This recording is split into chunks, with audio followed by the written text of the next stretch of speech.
আজকে আগামী দিনে আমাদের জাতীয় সংসদ নির্বাচনে অ্যাডভোকেট মোহাম্মদ আলী ধানের শীষ প্রতীক দিয়ে আপনাদের কাছে ভোট চাইতে আসবে। সেই সময় আপনারা বিপুল ভোটে নির্বাচিত করবেন বলে আশা রাখি।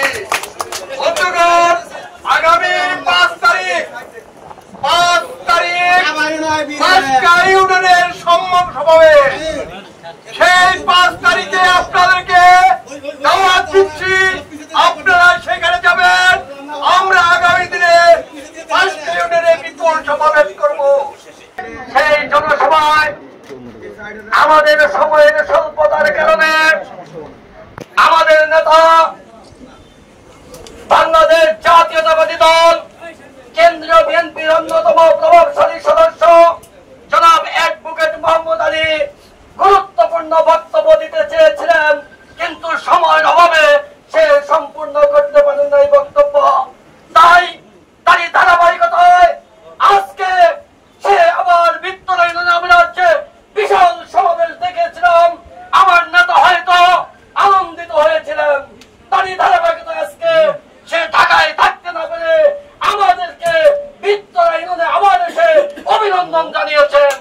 আমি সম্মানিত আমাদের প্রধান অতিথি, আপনাদের গর্ব ধনবাড়ি মধুপুরের কৃতি সন্তান 4.5 লক্ষ জনতার নয়নের মণি বিএনপি নির্বাহী কমিটির অন্যতম সদস্য অ্যাডভোকেট মোহাম্মদ আলী ভাই, মঞ্চভূমিষ্ঠ ধনবাড়ি এবং মধুপুরের নেতৃবৃন্দ এবং এই বিদ্যালয় ইউনিয়নের আজকে এখানে যে জমায়েত হয়েছে, আমি গত 20 তারিখের সমাবেশে উপস্থিত ছিলাম।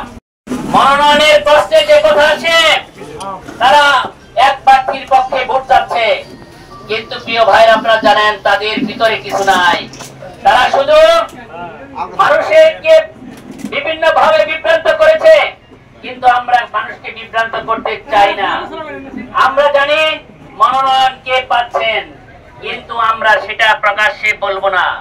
তবে এইটুকু বলবো, ইনশাআল্লাহ আগামী জাতীয় সংসদ নির্বাচনে এই টাঙ্গাইল 1 মধুপুর ধনবাড়ি আসনে স্থানীয় প্রার্থী জনসমর্থন যার বেশি, সেই জনাব অ্যাডভোকেট মোহাম্মদ আলীর হাতেই দানে শীষ।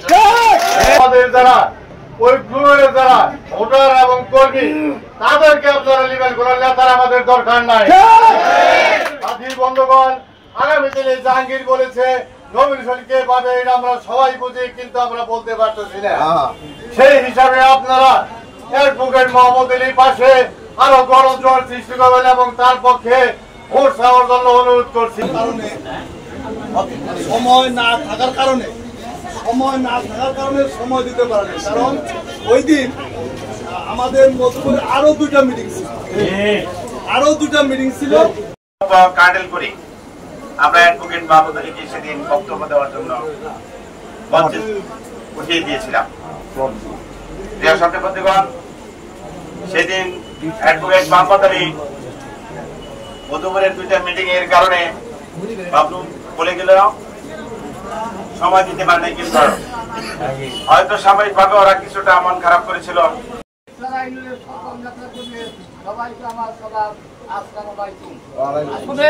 আমাদের নেতা কেন এখানে এসেছেন আপনারা ইতিমধ্যে বক্তব্য আপনারা শুনেছেন। সমাবেশ কেন্দ্রতে গত 20 তারিখে করেছি। এখানে 20 তারিখের সমাবেশে এত লোক হবে, এত বড় জমায়েত হবে, এইটা কিন্তু আশরাফ ভাই, সুরজ ভাই আপনারা বলছেন, বলছেন আমার বড় ভাই সাধারণ ভাই সহ যারা আছেন, এই যে মাসা আছে আর অনেকেই 7 মেম্বার সাহেব আছে, আচ্ছা সবাই এত পরিশ্রম করছেন, একটা চমৎকার সফল প্রোগ্রাম উপহার দিয়েছেন। এই বিদ্যালয় সমাবেশে যারা দেখে গিয়েছে তারা এমন ভাবে প্রচার করেছে যে কয়েকদিন পর্যন্ত ওই এলাকাতে, আমাদের এলাকাতে মধুপুর দিয়ে একটা উৎসব ভাব